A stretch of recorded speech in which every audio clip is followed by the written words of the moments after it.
कहाँ बटा होता है दिमाग का सर्वर। हम रोजाना बहुत से ऐसे काम करते हैं जिनके लिए हमें कोई मशक्कत नहीं करनी पड़ती, जैसे सुबह उठकर ब्रश करना, चाय पीना, अखबार पढ़ना। रोज करने से हमें कुछ कामों की ऐसी आदत पड़ जाती है कि इनमें जरा भी दिमाग नहीं लगाना पड़ता। हम ये काम कैसे करने लगते हैं, हमारे दिमाग के सर्वर में ये बात अच्छे से फीड हो जाती है। कई बार कुछ काम तो ऐसे होते हैं जिन्हें हम आंखें बंद करके भी निपटा सकते हैं, जैसे सांस लेना, पानी पीना। दिमाग के भीतर फैले तंत्रिकाओं के जाल हमारी इन आदतों को काबू करते हैं। वहीं कुछ नए काम करने के लिए, नई आदत डालने के लिए हमारे दिमाग को काफी मशक्कत करनी पड़ती है। रोजाना की प्रैक्टिस से हम इन नई चीजों की आदत डाल लेते हैं। कम वक्त लगता है।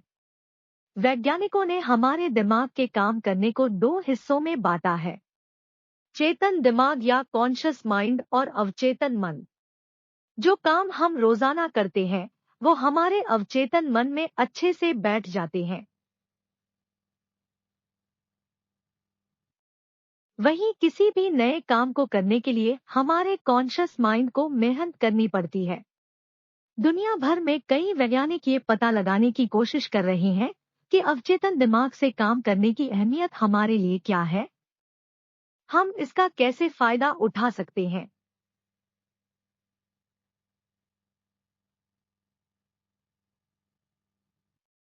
न्यूरोसाइंटिस्ट डेविड ईगलमैन ने बीबीसी के लिए अभी हाल में इस बारे में एक टीवी सीरीज की थी। ईगलमैन ने कप को तरतीब से लगाने में 10 साल के रिकॉर्ड होल्डर ऑस्टिन नेबर के साथ मुकाबला किया। इस दौरान दोनों के दिमाग पर ईईजी यानी इलेक्ट्रोएन्सेफेलोग्राफी के जरिए नजर रखी जा रही थी। ऑस्टिन ने चुटकी बजाते महज 5 सेकंड में कप्स को कई बार तरतीब से लगा दिया। वहीं ईगलमैन को इसके लिए अच्छी खासी मेहनत करनी पड़ी। इस मुकाबले के दौरान ऑस्टिन का दिमाग एकदम शांत था, जबकि ईगलमैन के ज़ेहन में खलबली मची हुई थी। वजह साफ थी। करीब 3 साल के अभ्यास से ऑस्टिन के दिमाग को कप्स को तरतीब से लगाने की आदत हो चुकी थी, लिहाजा उसके दिमाग को कोई मेहनत नहीं करनी पड़ी। काम भी चुटकी बजाते हो गया। वहीं ईगलमैन के लिए ये करना बिल्कुल नया तजुर्बा था, इसलिए उनके दिमाग को अच्छी खासी मशक्कत करनी पड़ी। फर्क ये था कि ऑस्टिन कप सजाने का काम अवचेतन मन से कर रहा था, ईगलमैन यही काम कॉन्शियस माइंड से कर रहे थे। उनके ज़ेहन को अभी इसकी आदत नहीं हुई थी कि वो आंख मूंद कर ये काम कर सकें। रोजमर्रा के बहुत से काम हम ऐसे ही अवचेतन दिमाग से करते हैं, जैसे कोई बल्लेबाज तेज रफ्तार बाउंसर को हिट करके छक्का मारता है। क्योंकि अगर खिलाड़ी को इसकी आदत नहीं होगी, वो चेतन मन या कॉन्शियस माइंड से ये काम करेगा तो जब तक उसका हाथ तेजी से आती गेंद को मारने के लिए उठेगा, तब तक तो गेंद उसका जबड़ा तोड़ चुकी होगी। खिलाड़ियों को इसलिए बार बार अभ्यास की जरूरत होती है, ताकि उनके दिमाग में खेल खेलने की प्रक्रिया अच्छे से बैठ जाए। वैसे हम बहुत से ऐसे काम करते हैं जिनके बारे में हमें पता नहीं होता कि ये अवचेतन दिमाग से कर रहे हैं। बहुत से महीन काम हम ऐसी ही दिमागी हालत में करते हैं, जैसे विपरीत लिंग वाले साथी को लुभाने का काम, गणित के सवाल हल करने का काम या अपनी सियासी विचारधारा बनाने का काम। ये सभी अवचेतन दिमाग से ही होता है। इसके लिए हमारे दिमाग को ज्यादा कोशिश नहीं करनी होती।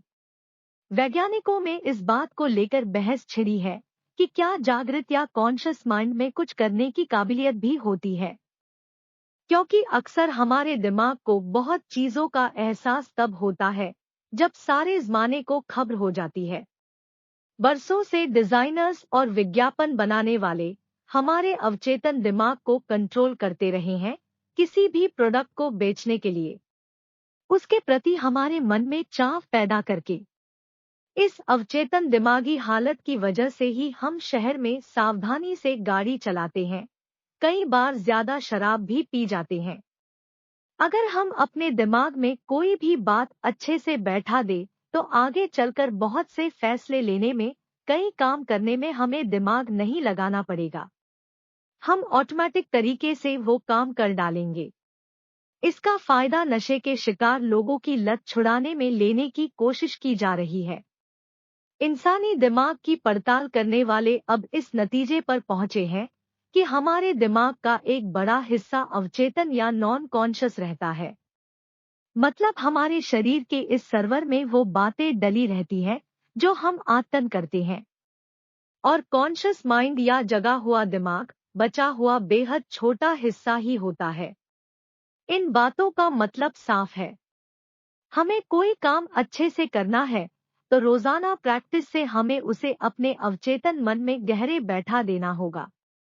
फिर वो काम करने के लिए ज्यादा दिमाग लगाने की जरूरत नहीं होगी। आप भी कोशिश कीजिए।